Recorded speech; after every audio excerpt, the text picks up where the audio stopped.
Sir in Japan, yours truly, my YouTube channel. Nandito nga po pala ako sa supermarket at ito mag-alcohol muna po tayo bago pumasok. Dito po sa supermarket may bakery or bilihan ng mga tinapay. At dito po masasarap ang mga tinapay. Kaya kahit po malayo, ito ang pinupuntahan ko. Ayan ang mga tinapay dito sa Japan.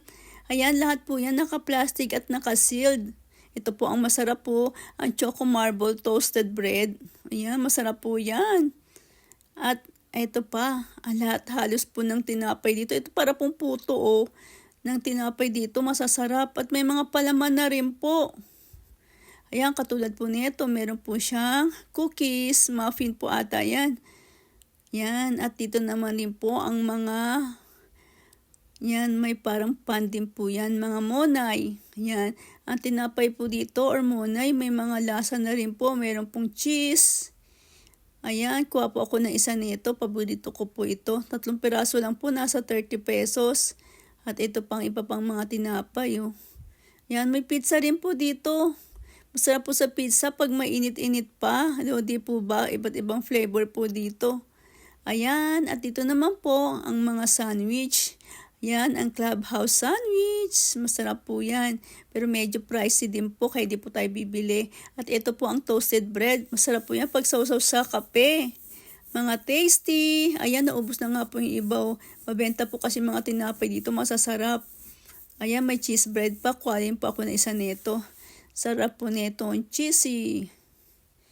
Ayan, mamaya balikan ko pa po ang iba pang mga tinapay. Papakita ko muna sa inyo ang iba't ibang klase. Dito po ang mga murang tinapay, nasa 30 pesos ang isa. Kasi iba-iba nga po ang price. Siyempre, iba't iba rin po ang flavor. Ayan, ang paborito ko rin po yan. Ang chocolate pan. May melon pan din po. At ito ang matcha. Matcha flavor. Milig din po ba kayo sa matcha? Ako minsanan lang. Ayan, ang mga tinapay, Ang dami po niya, Siyempre, may mga palaman na po yan sa loob. Yung maganda po kasi may palaman na para hindi na po gasto sa iba pang papalaman na, kunyari, peanut butter. At ito naman po ang Castella. At ito isa sa mga paborito natin, ang warabi mochi. Ayan, sarap po niyan. Isa rin po yung kakanin ng Japan. At ito pa ang iba't ibang kakanin. Ayan. May dango sang kyodai or dango po yan. May colorful or may chocolate or may munggo flavor po yun. Ayan, at ito pa mga tinapay. Isa-isa na lang po natin. Ayan, may pambata rin po na tinapay dito. Ang ampaman. Kasi pag may mga ganyan pong karakter, sigurado mabibili po at makain ng mga bata. Pag medyo malaki na po ang apo ko, yan, bibili po ako ng apaman na tinapay. Natikman ko na rin po kasi ito. Ayan, masarap po ito. Kahit po pambata, pwede rin po pang mami na katulad ko. Iba't iba pong flavor niyan. May banana flavor, may cheese flavor. Ayan, at ito naman po tayo. Ayan, sarap din po nito. Ito po ang Doraemon pan.